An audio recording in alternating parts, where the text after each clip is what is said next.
ZipAir doesn't just fly everywhere. It's one of the world's newest airlines, but with a route map so empty, how does it work? In the back of the plane, you have no screens, just an iPad or phone holder, I guess. So, even with no airport lounges for all its international travelers as well, how does this business model work? With so many guests pouring in due to the cheap prices, everyone wants to go to Japan or around the world with less money spent. So, how? First, we gotta look at how most low cost airlines follow the same formula. Airlines like Southwest and Ryanair have short flights, high frequencies between flights, and quick turnaround times between nearby cities. But ZipAir does the opposite of that. Instead of short haul flying, ZipAir operates long haul international routes, primarily across the Pacific, all based out of Tokyo Narita International Airport. That alone puts it in a category where many other airlines have failed. So the obvious question is, why has ZipAir succeeded when others have struggled? Well, let's come on board and see what ZipAir has to offer. Well, the moment you first step onto a ZipAir cabin, you see that almost all the seats are economy seats, well, besides the business class section in front. But once you get to your assigned seat on the plane, you'll be like, that's my seat for the next 12 hours flying to Japan? What? Well, that's just how ZipAir maximizes its profits on all of their international long haul routes to and from Tokyo. Well, when you first look at your seat table, the table itself is pretty decent. When you fold it out, it's still pretty big and you can easily put a laptop or your iPad, whatever you bring on the flight. And then you've got your phone or iPad holder for your in-flight entertainment, and yeah, it works fairly well. You can put your phone and it won't fall, I guess. Your own personal devices on this flight are going to be your only source of entertainment. And lucky for you, ZipAir has provided two in-flight power sources to charge two devices of your own from your seat. That's pretty good. Well, now what? In the back, your headrest can move. Oh, well, that's gonna help me sleep. Now can also move up and down as well. Okay, so they got comfort to a better level too. And your seat isn't that bad at all.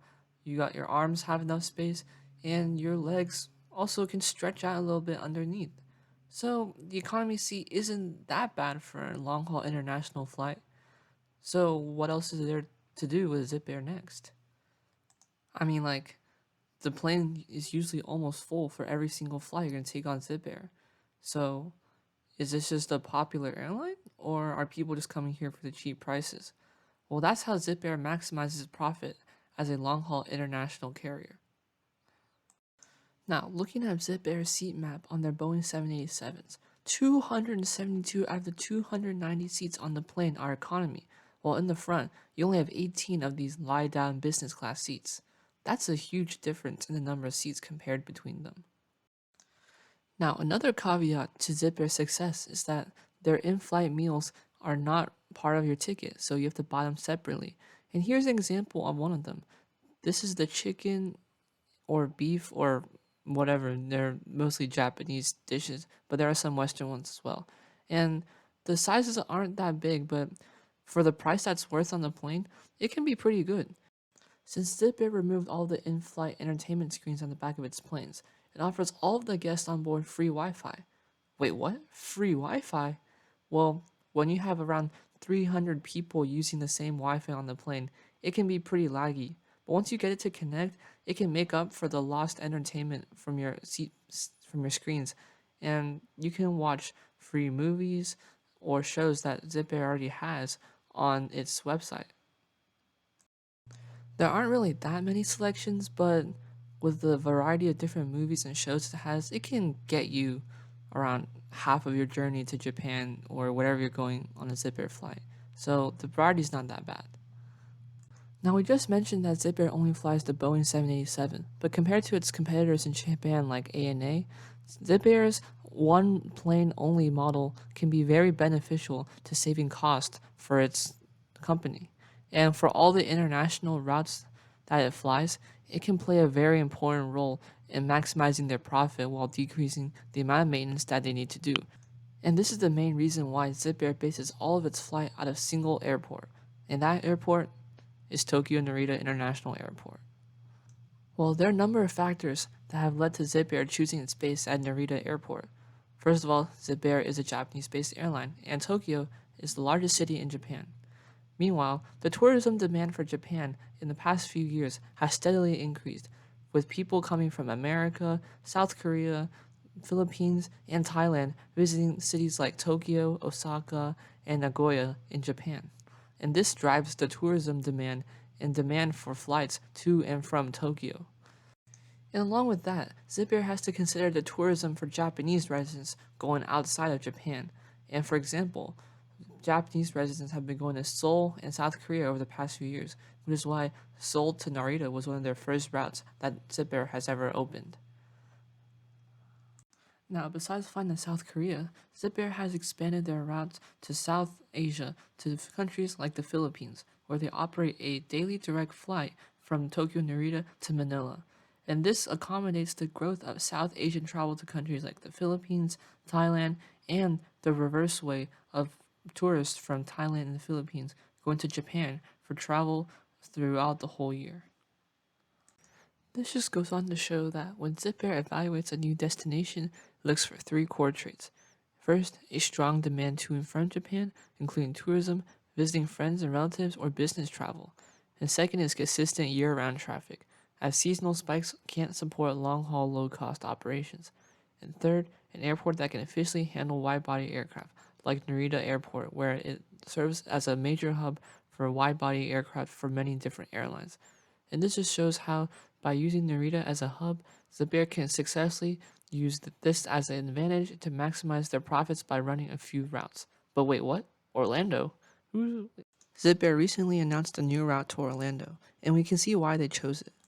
Well, first of all, Orlando isn't really like a financial capital. It's not really a traditional airline hub as well, but it's one of the world's largest tourism destinations. You have theme parks like Disney and Universal Orlando, and this fits ZIPAIR well as it brings high demand and has long-haul viability for ZIPAIR to transport tourists to and from Japan. So why not expand to other US cities? Well, many major US cities actually fail ZIPAIR's test. Some airports have high enough fees that are just simply too expensive to do, and others routes just suffer from congestion or unreliable demand patterns. Even cities like New York with strong economies don't always make sense for long-haul low-cost service. By saying no to these risky routes, ZIPAIR can protect its margins as selective expansion isn't limiting. It's strategic for ZIPAIR to continue to grow and maximize its profits as a long-haul low-cost airline. So after all of this, what can we say about ZIPAIR? Well, in the end, ZIPAIR traded scale for its stability in today's global aviation market. It operates fewer routes, but each one is carefully chosen to perform well. ZIPAIR has no rush to dominate the globe because it has no pressure to match other legacy carriers route for all the routes that are possible in today's world. And instead, ZIPAIR focuses on sustainability. And in the long-haul, low-cost aviation industry, that's pretty rare.